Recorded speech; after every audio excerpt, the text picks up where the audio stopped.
Hey guys, welcome to my channel Knowledge Life Solidworks tutorial series. In this video we're going to learn few advanced sketch tools which is very easy to learn and helpful. So let's open a part and just active the sketch. I'll just define the unit first and I'll just take up planes and just active the sketch. Now you can see here we'll be starting with the tools like a dynamic mirror. We have already learned the mirror tools. Dynamic mirror is quite different from the mirror. So dynamic mirror is a tool which allow you to do the mirrors simultaneously while you are creating the sketch itself. So I'll just do one thing. Okay, I'll show you. I'll just take a line over here.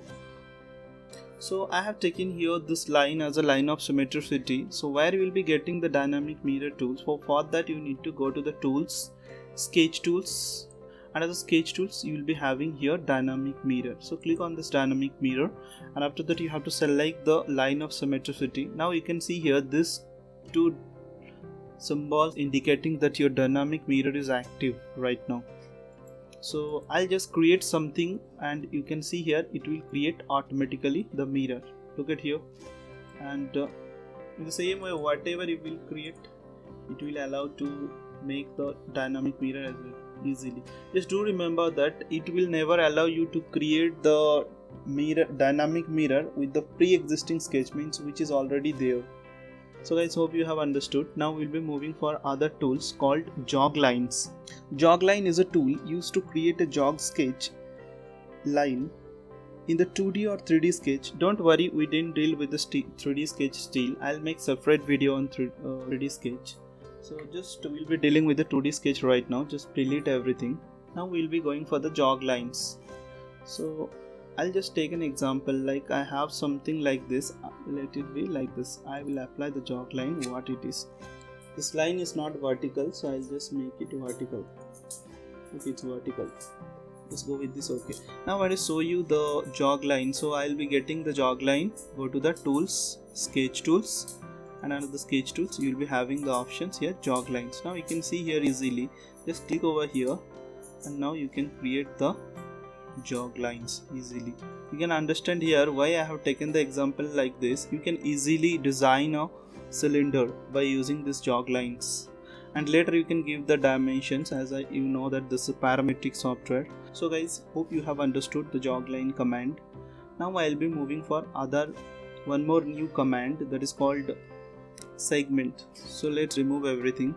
Now I will draw once again. I'll take a line. Look at here. So I have taken a line over here. So this line, I don't know the dimensions or whatever it is. I want to divide this line into equal parts, or I want to take 5 equidistance points on this line. So for that purpose we can use the segment tools. Now you need to go to the tools, go to the sketch tools, and under the sketch tool you will be having the option segment. Now you can see here. So here you need to select the entities. That might be, you can see here, that might be arc, line, circle, anything. So I'll be taking here this line. Now you can see here, as it is the 5 is input by default, so I'll be giving there 3. So what is happening here? Just click outside. What is happening here? 1, 2, 3. 3 points are generating because we have selected here sketch point. So as the sketch point options is selected, so it will create 3 more sketch point and it will just generate 4 segment. Just go with this. Okay, now you can see here 1, 2, 3, 4, 3 more sketch point it has created, and I'll show you what will happen if you go with this other options. Just go to the tools, go to the sketch tools and click on the segment and select the lines. Now I'll be going with the segment. So I want to go with the same input. Just go with this. Okay, so you can see here the line has divided into 3 segments. So guys, hope you have enjoyed this tutorial. Thanks for watching. Do subscribe and hit the bell icon to get the more videos. Thanks for watching. Happy learning and have a nice day.